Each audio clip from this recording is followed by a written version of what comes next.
febrero. Gracias por estar con nosotros. Sé que es cierre de mes, pues todos andamos corriendo, sin embargo, pues es importante también pues capacitarnos y saber cada día más de nuestro ámbito profesional. Esta transmisión originalmente iba a ser el día de ayer, sin embargo, por problemas técnicos no pudo ser. Nos dieron la oportunidad de transmitirlo el día de hoy. Mi nombre es Gaudencio Gallardo Castillo, soy de la representación Anafinet de la Ciudad de México y como cada 15 días nos toca participar el día de hoy, lo cual agradecemos mucho a Anafinet, a Santi, que nos dieron la oportunidad de volverla a transmitir. Y bien, el tema que nos corresponde dar hoy, una plática que tal vez muchos de ustedes ya la dominan, que ya hemos tenido, pues ya vamos para 5 años que estamos con él. Se trata del régimen de incorporación fiscal, conocido como RIF. Sé que muchos de ustedes tienen clientes como RIF, lo cual pues es importante que hagamos algunas reflexiones al respecto, importantes si ustedes quieren verlo, porque créanme que a lo largo de nuestra actividad profesional nos enfrentamos a varios problemas de este tipo, y que a veces no podemos resolver, o a veces tenemos alguna pequeña duda, a veces no sabemos qué está pasando. La autoridad nos vendió este régimen como que era muy sencillo, que no íbamos a utilizar un contador, que ya no era necesario. Entonces recuerden que así los clientes nos están viendo como que ellos lo pueden hacer. Sin embargo, como decía una persona que conocí hace algunos años, que decía, pues tiene sus asegúnes, y esos asegúnes pues son bien ciertos, que la ley del impuesto sobre la renta pues nos enseña y nos dice, pues aquí está, esto es lo que puedo hacer, esto es lo que no debes de hacer. Sin embargo, muchos clientes dicen, pues tú hazlo. Es ahí donde pues tendremos que atender al cliente y orientarlo, asesorarlo, que para eso estamos nosotros los contadores. Bienvenidos todos. Angélica, no sé de dónde es, Adolfo del Estado de México, Claudio de la Ciudad de México, Gabriel Solís de Monterrey, Gloria JL, no sé de dónde sea, Adolfo del Estado de México, sí, Guillermo de la Ciudad de México, Gloria JL de Guerrero, Germán León del norte de Veracruz, Gloria de Mexicali, Isabel, tampoco sé de dónde sea Isabel, contador Isabel, Ivette, Julio de Chiapas, de la Natividad de Chiapas, José Antonio de Veracruz, Lili Omara de Puebla, Yacime de Puebla, Isabel del estado de Oaxaca, bienvenida, somos paisanos. Monilú de Puebla, Nancy de Hidalgo, Rosalba también es de Hidalgo, Sigfrido de Ensenada, Aida Hernández de Veracruz, Celia, no sé de dónde eres Celia, José de Jalisco, la contadora Tania de la Ciudad de México, de la representación de la Ciudad de México, bienvenida contadora Tania, Víctor Manuel de Tuxtla Gutiérrez, Yacime, por aquí había puesto creo Yacime, ¿de dónde es? De Puebla, sí, de Puebla. Bienvenidos todos. Lili Omara de Puebla, buenas tardes. Y bien, daremos inicio a esta breve charla, le llamo yo. Esperemos que sea de su agrado. Tal vez por el tiempo no nos vaya a alcanzar a terminar. Esperemos que nuestra próxima emisión podamos hacer la segunda parte, porque primero nos enfocaremos mucho a la parte del antecedente. Nos enfocaremos posteriormente a la ley del impuesto sobre la renta, y posiblemente nos vaya a faltar un poco del impuesto al valor agregado. Sin embargo, iremos tocando algunos puntos que sean importantes para que nos falte lo menos posible, si están ustedes de acuerdo. ¿Se escucha bien?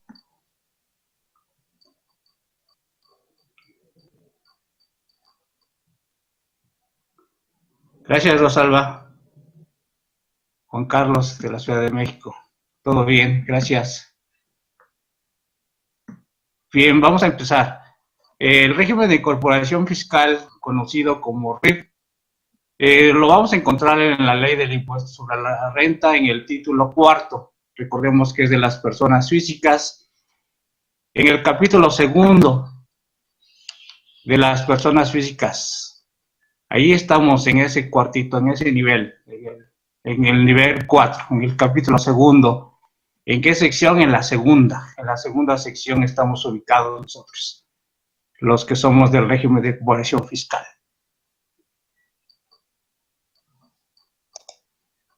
Bien, vamos a avanzar.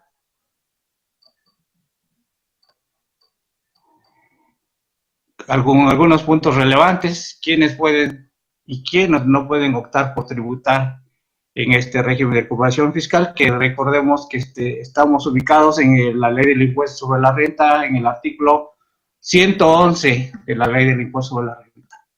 Ahí es a donde nos vamos a empezar con este régimen. Ingresos por actividad empresarial, enajenación de bienes y servicios sin título profesional. Importante frase: sin título profesional. Desde aquí vamos a empezar a apartar quiénes sí, quiénes no. Nos dice propiamente sin título profesional. El inicio de actividades y la copropiedad, los ingresos y sus deducciones a flujo de efectivo. Otro punto importante: el flujo de efectivo, que va muy pegado con todas las personas físicas. Deducciones superiores a los ingresos. ¿Qué va a pasar si llega a suceder? Sabemos mucho de la discrepancia fiscal, que no queremos que nuestros clientes caigan en ese renglón. Su pago es bimestral. Hay una base gravable para PTU, cómo obtenerla. La disminución para la PTU de los ingresos exentos al 100%.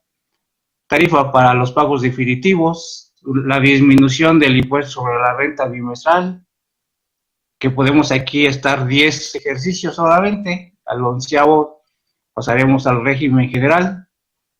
No disminución de secciones o subsidios. Opciones de efectuar el pago bimestral con coeficiente de utilidad.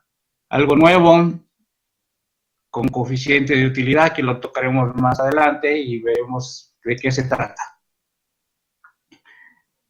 Este régimen es para personas físicas, como lo habíamos mencionado anteriormente, y las obligaciones generales. El cambio: ¿por qué podría salir del RIF y irte al régimen general? Es algo importante que también tenemos que conocer, que también tenemos que dominar, para que nuestros clientes pues sepan exactamente qué deben de hacer y qué cuidarse. Primero, que no excedamos de los 2 millones. En el artículo 111 de la ley del impuesto sobre la renta nos lo precisa. La no presentación de declaraciones bimestrales, cuántas y por qué podríamos salir del régimen. La determinación de la utilidad de la base gravable. Las declaraciones bimestrales presentadas indebidamente, ¿qué va a pasar con ellas? IVA o IEPS, el domicilio fiscal sin internet. Recordemos que muchos contribuyentes se encuentran en algunas ciudades, o más bien localidades, donde aún no llega la tecnología, no hay luz, obviamente no hay servicio telefónico, y pues mucho menos va a haber internet. Cada día es menos. Sin embargo, hay comunidades que están en esa parte donde no cuentan con este servicio, y la misma ley nos lo aclara y también lo reconoce que va a pasar. La enajenación de la negociación: quién es el adquirente, quién es el enajenante. Es algo importante que tenemos que ver. eh, las personas físicas, los incentivos económicos para el RIF, el impuesto al valor agregado, la obligación del pago bimestral, determinación del pago bimestral, el entero bimestral de retenciones de IVA, recordemos que posiblemente tengamos esas retenciones, cuál es la primera declaración bimestral, los registros de ingresos, egresos, inversión, deducciones, información de las operaciones para sus proveedores. Recuerden que mucha gente dentro de este régimen, pues su contabilidad es nula. Algunos de los contadores les han dicho, porque escuchan a sus amigos, a otros negocios que dicen, no, pues yo no llevo contabilidad. Recordemos que el hecho de que sí estemos en este régimen, se presenta que tenemos pues, pues mucha ayuda, hay muchas cosas que la autoridad no lo está requiriendo. Sin embargo, la contabilidad siempre debe existir en cualquier negocio, de cualquier tamaño, para que haya un control. No importa que estemos en este régimen de imposición fiscal, muchos probablemente tienen su cuadernito donde registra sus ingresos, sus egresos, de tal manera que pues para ellos, con ellos es suficiente. Yo creo que no es suficiente, debe de llevarse una contabilidad lo mejor que se pueda. El contador debe de estar al tanto de todo ello y debe recomendarlo siempre. Hasta aquí, ¿alguna duda, compañeros, amigos? Estamos escuchando bien, se ven bien las láminas. Es algo que me preocupa porque ya estoy aterrorizado de que va fallando mi internet. No quisiera que pasara el día de hoy lo mismo. Gracias, Rosalba. Juan Carlos, gracias. Gracias, Ivette, por la retroalimentación de la información. Gracias, Héctor, de Jalisco, Maricruz, de Veracruz. Y así, muy bien, pues vamos a continuar. Y bien, quisiera yo decirles que obviamente, pues hay que, para poder entender el régimen de incorporación fiscal, o sea, habría que ver pues, por qué nació y a qué sustituyó. Recuerden que en aquellos años, por el 2013, este régimen estaba en proceso, pues nace en el marco de la reforma social y hacendaria, propuesta por el Ejecutivo Federal como parte del paquete económico para el ejercicio fiscal del año 2014. Todo viene desde allá, todo viene desde ahí. ¿Qué iba a pasar? Pues querían sustituir el régimen de pequeños contribuyentes, aquellos famosos repecos, ¿se acuerdan de ellos? Tal vez algunos de ustedes son muy jóvenes. Sin embargo, pues el régimen de pequeños contribuyentes aún en día se sigue extrañando por muchos contribuyentes. Sin embargo, pues este régimen pues vino pues a sustituirlo. Es importante saber cómo nació este régimen de incorporación fiscal. Los principales argumentos para su instrumentación es que obedecen a razones del incremento a la productividad económica del país en aquellos años, así como facilitar el cumplimiento de las obligaciones fiscales. ¿Qué querían hacer? Propiciar la formalidad. Quieren acabar con la informalidad. Esta iniciativa transitó por el proceso legislativo correspondiente en aquellos años, con muy pocas adecuaciones, siendo aprobada prácticamente por el 100% en todos sus términos, por todas las cámaras, y fue decretado, y fue como nació el régimen de incorporación fiscal. ¿Alguna duda, compañeros? Seguimos con las láminas, entonces. Lo que acabo de decirles es un extracto de la ley de aquellos años. Obviamente, al final pongo la bibliografía en cual estamos basándonos también. Es importante conocer la historia, porque al final todo está en la ley, sí, pero los orígenes, qué pasa con ellos, cuál fue la idea, en dónde en dónde estamos parados y de dónde nació. Es como un niño, cómo fue concebido, cómo se conocieron los papás y cuando decidieron pues tener un bebé. Esa es la forma que también nosotros debemos de ver cómo nació este régimen, que como les digo aquí en la lámina que están ustedes observando, pues sustituyó al famoso Repeco y al régimen intermedio. Estos dos regímenes se eliminan en aquellos años de las actividades empresariales y se establece este nuevo régimen. Hay un tope, como todo, siempre tenemos algo a donde nos prohíbe y algo hasta donde podemos llegar, hay límites. ¿Cuáles son aquellos? Los ingresos es solamente hasta 2 millones. Créeme que dicen 2 millones es mucho y no lo vamos a lograr. Realmente un contribuyente que nazca en RIF, pues sí debe de ver que los 2 millones están muy lejos. Sin embargo, es una meta que debemos de quitar de nosotros, es un obstáculo. Decir, bueno, sí estoy en RIF, pero yo quiero pasar esos 2 millones, no hay que verlos como una limitante, al contrario, debemos de verlo como una meta a romper, como un obstáculo. Decir, bueno, si no importa que yo salga del RIF, ¿qué va a pasar si yo rebaso los 2 millones? Pues sí, voy a ir a la actividad empresarial, sin embargo, pues mis utilidades serán mayores. No habrá que cuidar y decir, no, espérate, tú contrólate y nunca vayas a pasar de los 2 millones, porque en ese momento ya tendrás problemas y te vas a ir a actividad empresarial general. No, habrá que incentivar a los clientes y decirles, no, tú debes de lograr tus 2 millones, sobrepasarlos. Tal vez no en el primer año, tal vez no en el segundo, pero ¿qué va a pasar en el tercero? Pues hay que superarlo. Siempre debemos de tener esa actitud de crecer. Es importante, lo sugiero, que les digamos a nuestros clientes que vayamos más allá de esas metas, de esos límites. Como decíamos, tiene esta limitante, se crea para contribuyentes cuyos ingresos del año inmediato anterior no superaron los 2 millones o que se contemplen que no lo vamos a hacer en el presente año. Cantidad que no es susceptible de actualización de manera anual. Continuemos.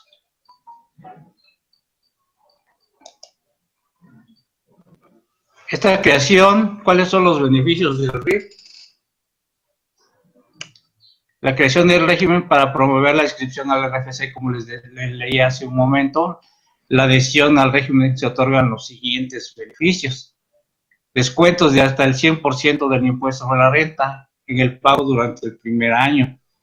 Sí te sé que solamente en el primer año, pero díganme qué otro régimen nos está regalando pues ese beneficio de no pagar impuesto sobre la renta del 100%. Ninguno. Entonces es importante también hacérselo saber al cliente de cuál va a ser la manera que va a pagar los impuestos, porque créanme que con un año que no paguemos impuestos sobre la renta, sumémosle y verán que son cantidades enormes que nos estamos ahorrando y que se van a transformar en utilidades que se pueden invertir en el negocio, que puede hacer que se siga beneficiando y siga creciendo. De tal manera que es un punto importantísimo que debemos de aprovecharlo. Algo más, la pérdida gradual del descuento. Este descuento del 100% se va a ir perdiendo durante los siguientes 10 años hasta llegar a un 10% que va a ser en el 10º año de su incorporación y tributar en este régimen de actividades. ¿Qué va a pasar? Que a partir del 11º año, pues ya pasarás al régimen general. Es importante también mencionar, hay algunas dudas de varios compañeros en algunos grupos de Facebook que dicen, oye, ¿qué va a pasar en el 10º año? ¿Me voy a dar de baja? ¿No me voy a dar de baja? ¿Qué va a pasar? Pues eso aún no lo sabemos, debemos de ir ya trabajando con los clientes y decirles qué va a pasar en el 11º año. También es importante mencionar que no vas a pasar en el 11º año a partir del 1 de enero, cuando cumplas los 10 años. ¿Por qué no? Porque si tú te estás dando de alta en junio, por decirlo, de 2019, ¿qué va a pasar? Que 10 años serían en el 2029, el 31 de diciembre, y en el año, en el mes de enero del 2030 pasaríamos en automático al régimen general. No, no es así. Son 10 años calendarios a partir de que tú te das de alta. Quiere decir, ¿cuándo se vencerían mis 10 años? Pues en julio del 2030. Sí, me expliqué. Entonces pasaríamos nosotros hasta esa fecha a partir de, pues, del siguiente bimestre. No es así con los pagos definitivos o provisionales. Esos sí son del año calendario. Primer bimestre, enero, febrero. Segundo bimestre, marzo, abril. Tercer bimestre, mayo, junio, y así sucesivamente. Esos sí son. Si yo me doy de alta en el mes de julio en este de régimen de conversión fiscal, pues ¿cuál va a ser mi primer pago que vaya a hacer de este régimen? Pues va a ser el de junio, julio, que lo presentaría, ¿cuándo? En agosto. En agosto lo presentaría. Sí, para mí sería el primero, pero como va los bimestres, ya sería el cuarto bimestre el que estuviera yo presentando. Es algo importante que hay que aclarar para que todos estemos en la misma sintonía. Hasta aquí, ¿alguna duda, compañeras? Es un régimen apasionante, es un régimen que no es tan sencillo como piensa la autoridad. Continuamos, ¿estamos bien?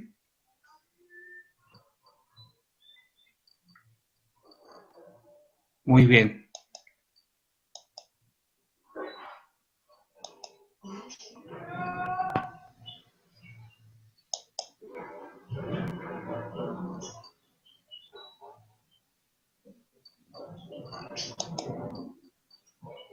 Bien, vamos a hablar ahora de los ingresos del RIF. Este régimen de recuperación fiscal, como dice, es aplicable solo a personas físicas que realicen únicamente. De acuerdo a la ley, de acuerdo a lo que nos comenta, solamente quienes pueden estar en este régimen de recuperación fiscal. Aquellos contribuyentes que se dediquen a la actividad empresarial, de acuerdo al artículo 16 del Código Fiscal de la Federación, que dice comerciales, industriales y los agaspes, que son agrícolas, ganaderas, pesca y silvícola. ¿Quiénes más? La enajenación, quien haga enajenación de bienes, de acuerdo al artículo 14 del mismo Código Fiscal de la Federación, que dice que toda transmisión de propiedad, aún en la que el enajenante se reserve el dominio del bien enajenado, aportación a una sociedad o asociación, la que se realiza a través de un fideicomiso, la que se realiza mediante arrendamiento financiero, entre otras. ¿Y quiénes más? Las de prestaciones de servicios, por lo que no se requiera su realización título profesional. ¿Ok? Estas serían las tres que podrían optar en este régimen. Quienes no requieran de título profesional, dice. Seguimos.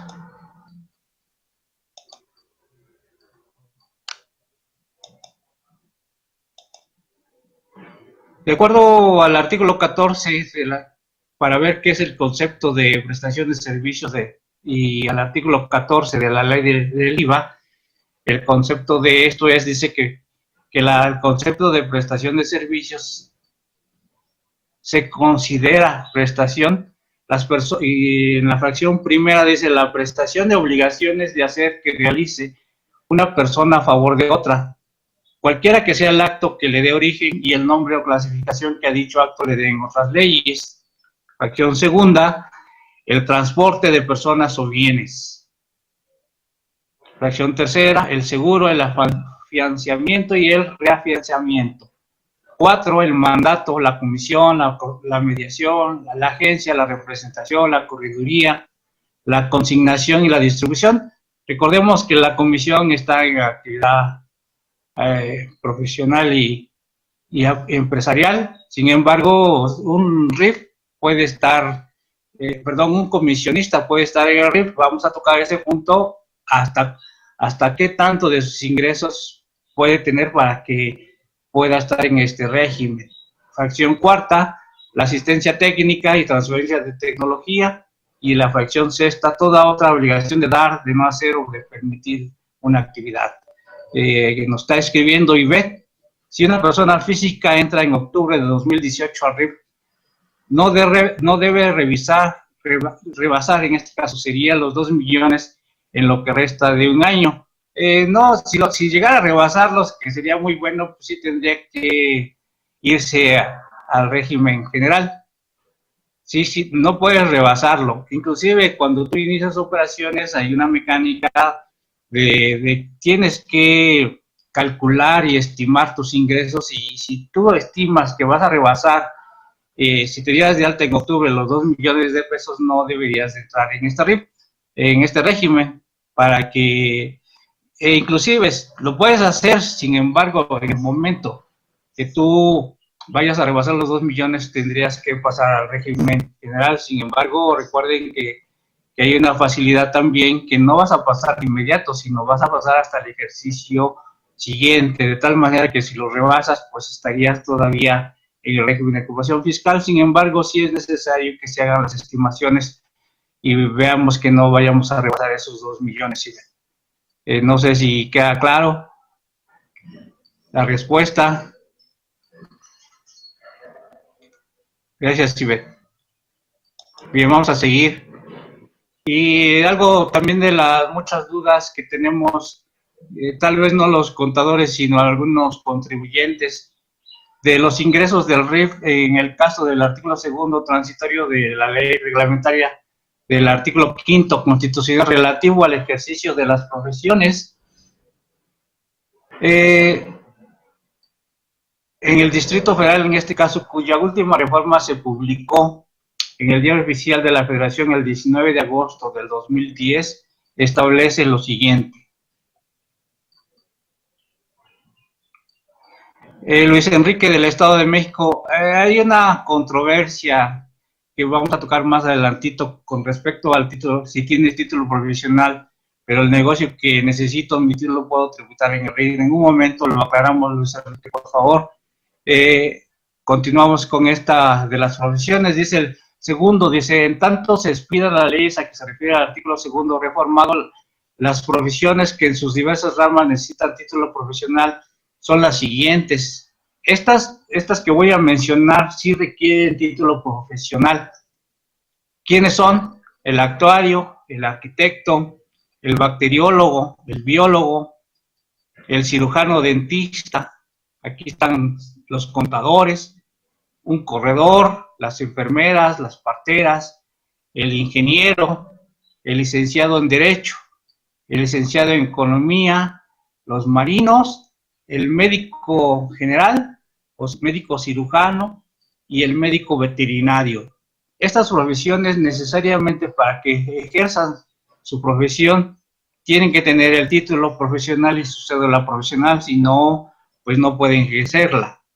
Recuerden que un dentista si no puede ejercer si no tiene su cédula profesional, igual un médico cirujano de humanos o los médicos veterinarios. Y aquí es a donde empiezan a disiparse todas esas dudas.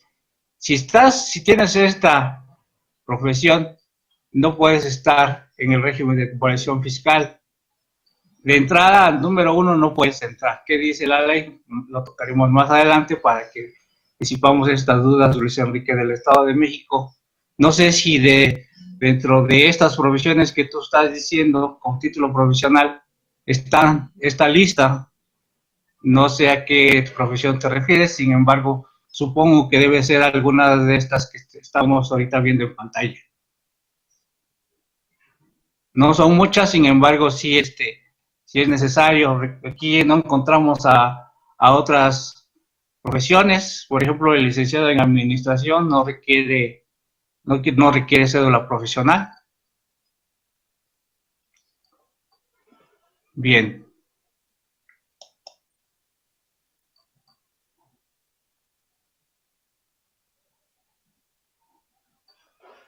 Sí, Luis Enrique, inclusive tú como tal tienes derecho pues a poner un negocio. Recuerden que la ley no nos puede prohibir. Dice que mientras tú tengas un ingreso que sea lícito, la misma Constitución lo dice, tú puedes hacer lo que tú requieras. Sin embargo, hay que checar bien la ley, porque se supone que tú no podrías estar en el RIF como contador. Vamos a descifrarla en las siguientes láminas. Dice, los ingresos que únicamente puede obtener el RIF es atendiendo a la literalidad de la ley. Al mencionar ingresos que únicamente se observa que los contribuyentes pueden tener otro tipo de ingresos de los señalados anteriormente. En 2014 se observó una regla miscelánea que sí permitía otros ingresos. Lamentablemente en el 2015 se incorporó el cuerpo de ley los siguientes: ¿quiénes pueden tributar en el régimen de incorporación fiscal? Aquellas personas físicas que además obtengan ingresos de los señalados en los capítulos. ¿Quiénes? Sueldos y asimilables. O sea, prácticamente estamos hablando de sueldos y salarios, del ejemplo que nos pides, Luis Enrique. ¿Quiénes más? El arrendamiento e intereses, siempre que en el total de los ingresos obtenidos en el ejercicio inmediato anterior por las actividades mencionadas en su conjunto no excedan de las cantidades de los 2 millones. Si tú eres un contador y te dedicas como honorarios a trabajar, pero también tienes un trabajo de sueldos y salarios en una empresa, perfectamente puedes tributar en el RIF. Si tú eres contador y aparte tienes ahí una pobre casita de 5 pisos y la estás arrendando, puedes estar en el RIF también. Aparte de que en un momento dado, que si tú estás dentro del régimen de arrendamiento, pues puedes tributar en el RIF. Sin embargo, si tú tienes un título provisional, como dice, aquellos que están en el régimen en honorarios, en este caso, y que requieran el título profesional, la ley no lo menciona, dice que tú puedes estar, solamente pueden ser sueldos y salarios, arrendamiento y intereses.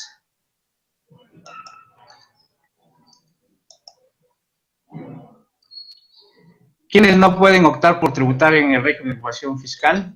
Los socios, accionistas o integrantes de personas morales, o cuando sean partes relacionadas en los términos del artículo 90 de la Ley del Impuesto sobre la Renta. En su último párrafo, cuando exista vinculación con personas que hubieran tributado en los términos de esta sección. ¿Quiénes sí podrían ser? Los socios de las no lucrativas. Tú puedes ser tributario al RIF si eres socios de no lucrativas, pero ¿quiénes? Los socios o accionistas o integrantes de las personas morales previstos en el título tercero de la ley, siempre que no perciban el remanente distribuible. ¿Quiénes más? Socios de fondos, cajas de ahorros. De acuerdo al artículo 79, que personas no contribuyentes del impuesto sobre la renta en su fracción 13ª de la presente ley del impuesto sobre la renta.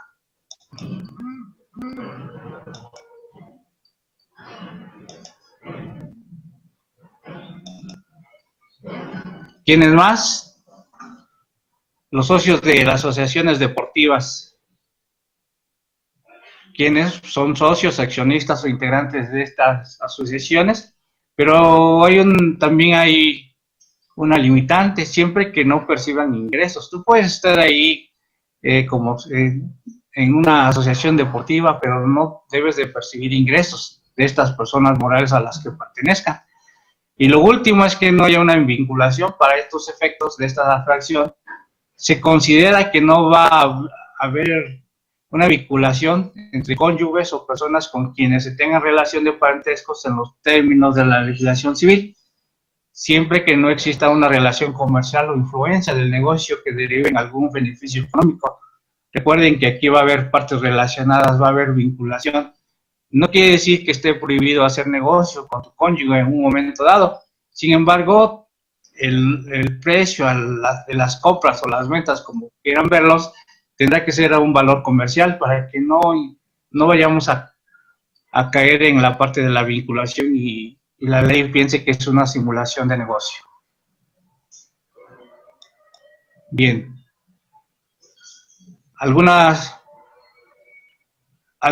datos más de quienes no podrán tributar en este régimen, de acuerdo al Diario Oficial del 18 de noviembre del 2015.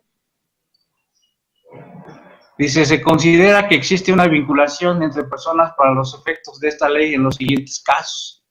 Si una de ellas ocupa cargos de dirección o responsabilidad en una empresa de la otra. En su fracción segunda, si están legalmente reconocidas como asociadas en negocios. La fracción tercera dice si tienen una relación de patrón y trabajador. Si, la fracción cuarta, si una persona tiene directa o indirectamente la propiedad, el control o la posición de por lo menos un 15% o más de las acciones de esas partes sociales, de las aportaciones o títulos en circulación y con derecho a voto en ambas. Quinta, si una de ellas controla directa o indirectamente a la otra. Entonces, obviamente que estamos cayendo en que existe una vinculación. Fracción sexta, si ambas personas están controladas o indirectamente en el mismo negocio.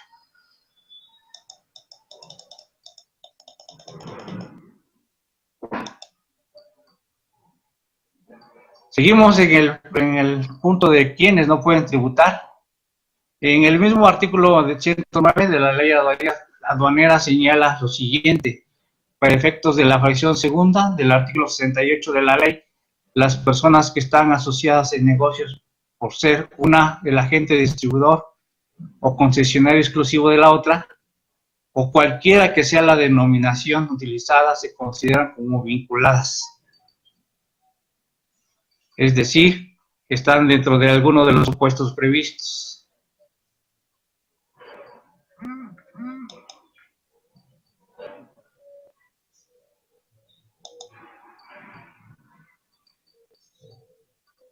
Momento.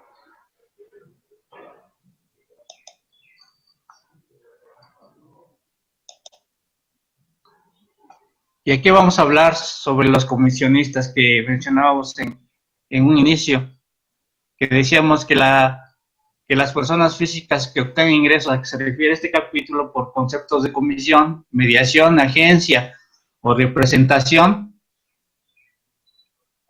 no de sus ingresos por conceptos de mediación o comisión no deben de exceder del 30% de sus ingresos totales. Entonces, si superamos el 30% de los ingresos, los comisionistas no podrán entrar en este red. En realidad, un comisionista regularmente siempre su ingreso va a ser mucho más alto. Sin embargo, hay una posibilidad que puedan estar en este régimen. Las retenciones que las personas morales les realicen por prestación de este servicio se consideran pagos definitivos para esta sección.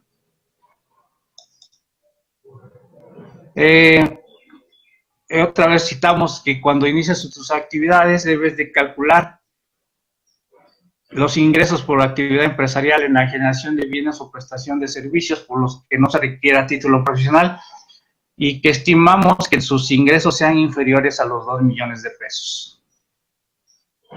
En el inicio de operaciones, cuando en el ejercicio citado realicen operaciones por un periodo menor de 12 meses, como decía la compañera Ivette,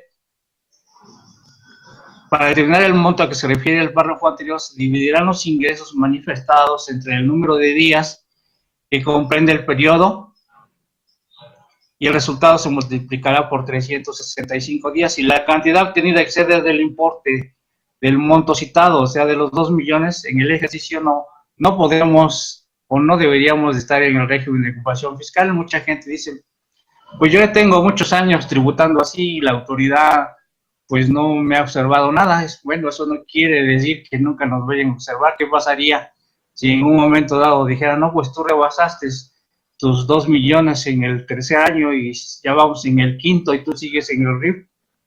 Pues que tendríamos que hacer los nuevos cálculos y obviamente que va a ser de acuerdo a la actividad empresarial del régimen general. Entonces al cliente pues para nada le va a gustar esta situación.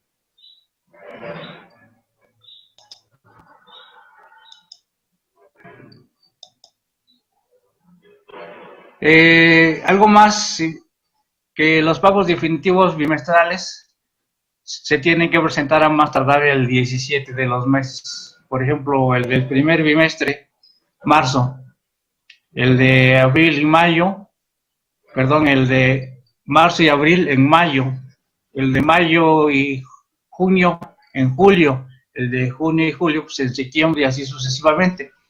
Estos pagos se consideran definitivos.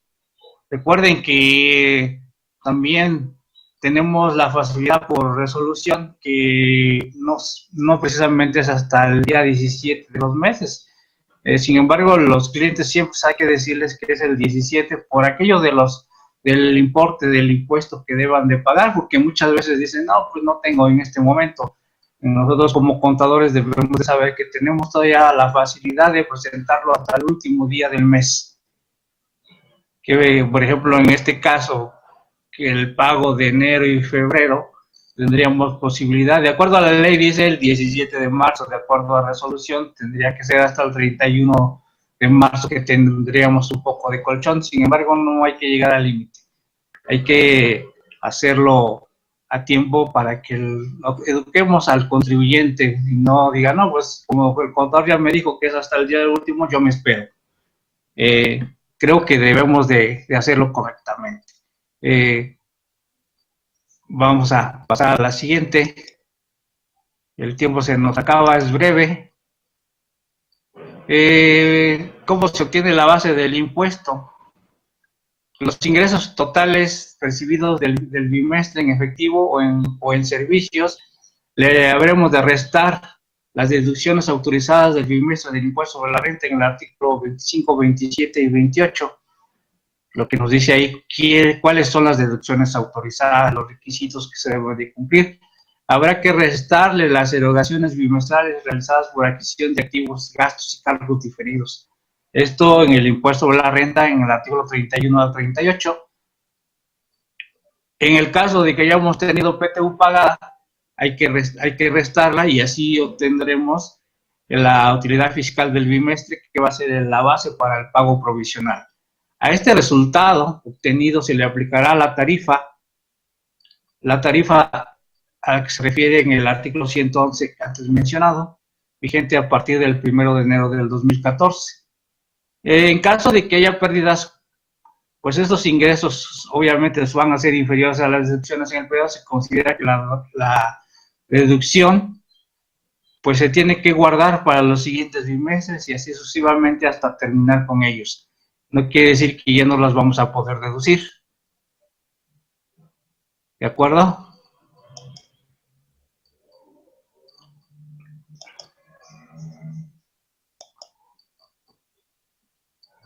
Tenemos la famosa tablita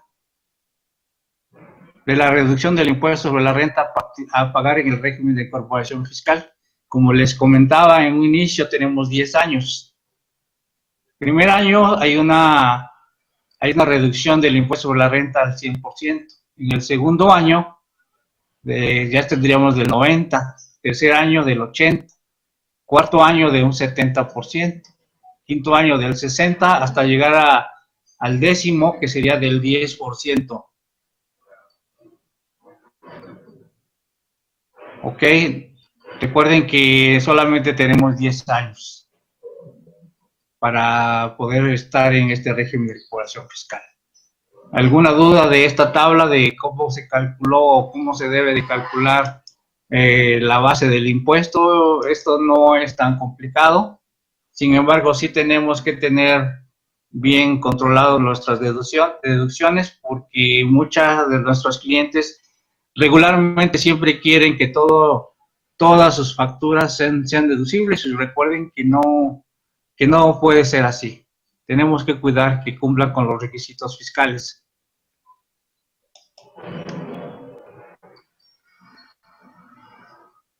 Como hablábamos en la reducción de los 10 años, y en el año 11, como decíamos, una vez concluido dicho periodo, deberán tributar conforme al régimen de personas físicas con actividades empresariales y profesionales a que se refiere esta sección primera de este capítulo del título cuarto de la ley del impuesto sobre la renta.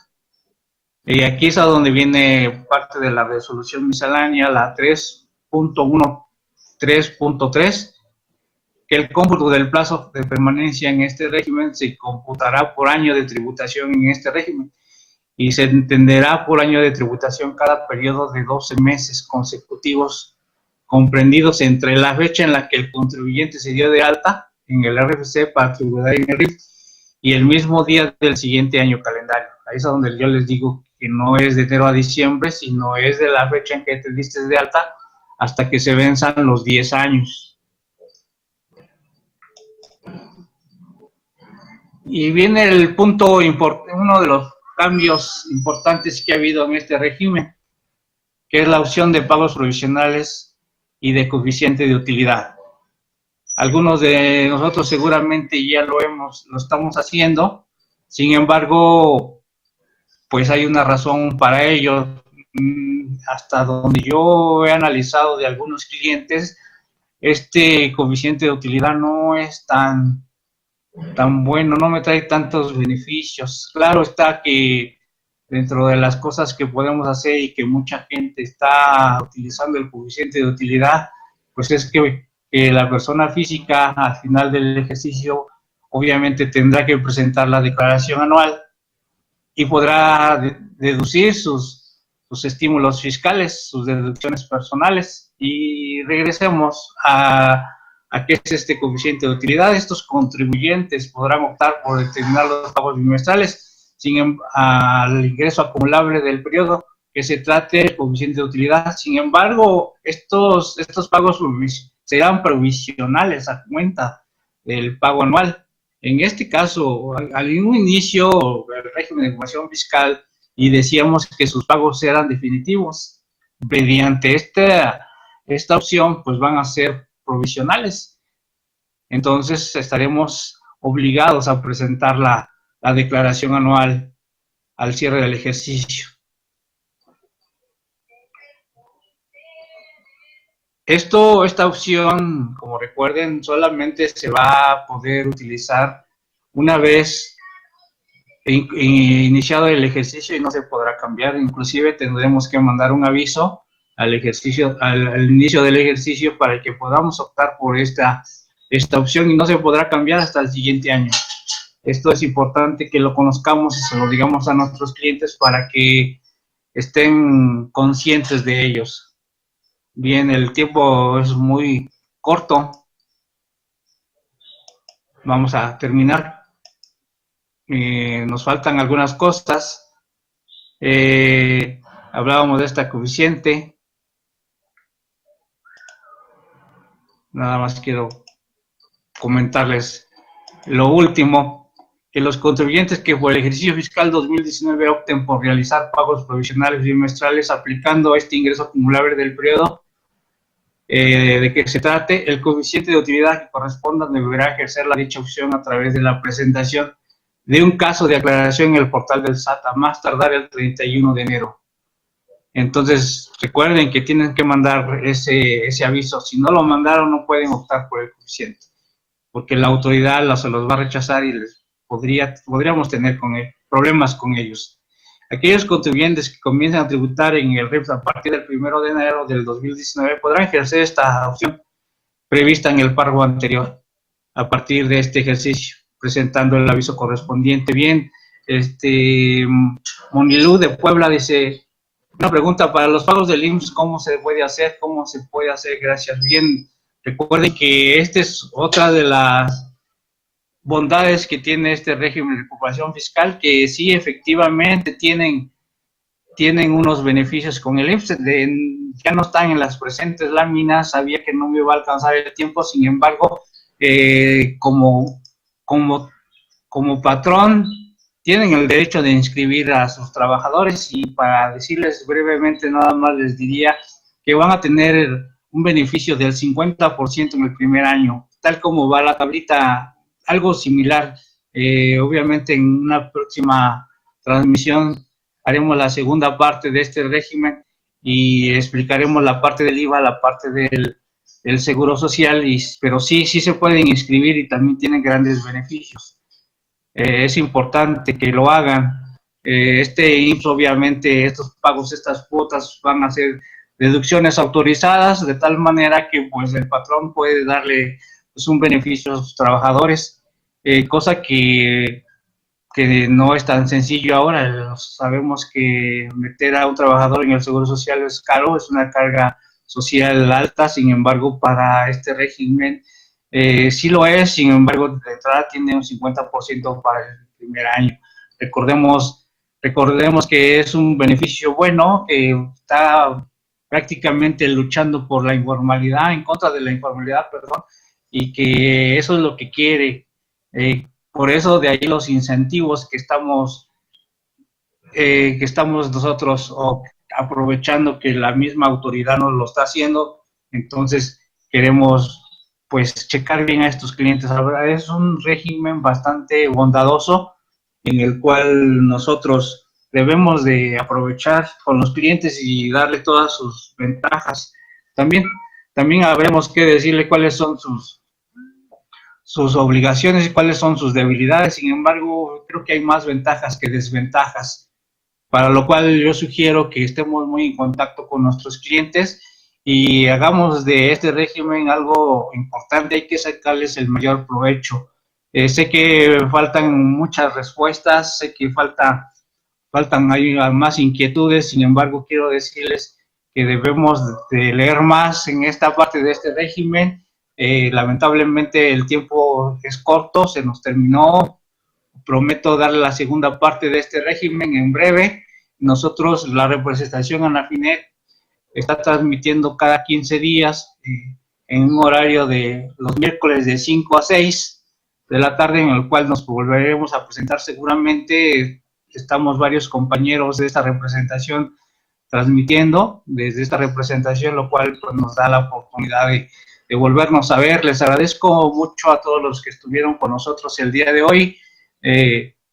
Obviamente a la Contraria Santi, a Ignay García, a toda esa comunidad virtual que tenemos, a Manu 3L, que no sé de dónde es, de Mari Carmen de Puebla, Monilú de Puebla, Nancy de Hidalgo, Rosalba de Hidalgo, otra Rosalba con V de Veracruz, Selene de Veracruz y Frido de Ensenada, Aida Hernández de Veracruz, me imagino que del puerto, Celia, que no sé, Raki tampoco, Tania de la Ciudad de México, Víctor Manuel de Tuxtla Gutiérrez, Yacime. Muchas gracias a todos. Isabel, muchas gracias por estar con nosotros. Espero que haya sido de su interés y que hayamos disipado algunas dudas. Yo sé que quedaron muchas preguntas en el tintero. Hay mucha información. Recuerde, parece un régimen muy fácil. Hay mucha información, hay mucho que aprender, hay varias respuestas que quedaron en el aire. Contador Luis Enrique, prometo ampliarte esta información.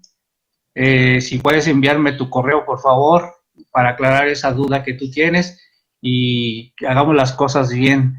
No quiere decir que no podamos hacer cosas, no son indebidas, sencillamente hay que hacerlas correctamente de acuerdo a la ley. No sé si hay alguna otra pregunta.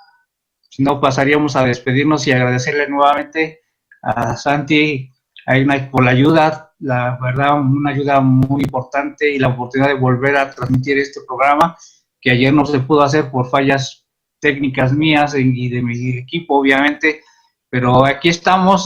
Quiero citar nuestra fuente que nos basamos esta vez para esta plática, obviamente la ley del impuesto sobre la renta, el IVA, a la ley aduanera.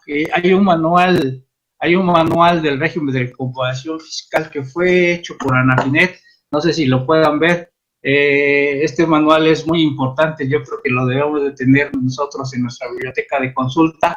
Está hecho por toda la gente de ahí de ANAFINET, el maestro Octavio Ávila, el contador Gabriel Aranda, Tomás Cisneros y bueno, varios, todos los que hicieron esa aportación. Es un libro muy interesante y viene muy, muy bueno. Muchos de nosotros, yo creo que todos deberíamos de tenerlo. Nos ayuda bastante y nos disipa muchísimas dudas. Pues muchas gracias, bonita tarde, buen provecho, saludos a todos.